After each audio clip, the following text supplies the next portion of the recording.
Now, the next slide that I'm looking at is a structure that not all bacteria have, but they want to have it, okay?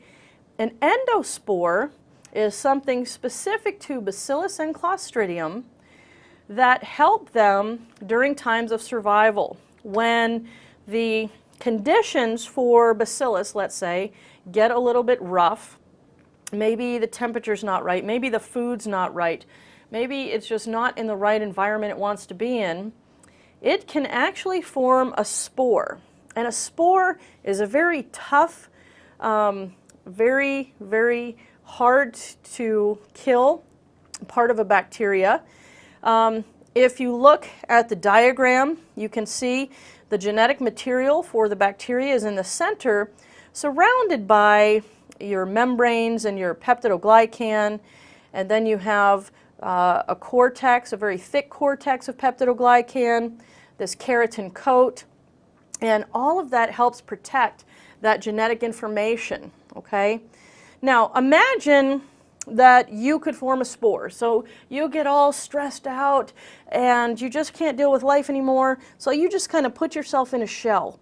And at that point, really almost nothing can kill you, nothing can bother you, stress doesn't bother you, food, clothing, shelter, not a problem. But when everything kind of simmers down, you get in a nice warm environment, and here clearly you think about maybe tetanus spores sitting in the soil.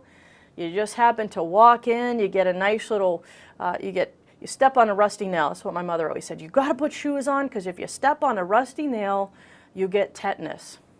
And then I didn't know enough to say, Mom, clearly I was vaccinated, it's cool. Anyways, you step on a rusty nail, what happens? That spore gets inoculated into your tissue. Well, now it's all warm, it's got good food, and it will start to do what we call germinate. That spore can convert itself into a live vegetative cell that can then replicate and then start making toxins. So in the case of tetanus, it would start secreting tetanus toxin, okay? You have to know the organisms that can actually form spores, and that's Bacillus and Clostridium. Very, very important. With the anthrax scare that we had in the U.S. Back in 2001, we had spores basically that contaminated government buildings, postal facilities, for example.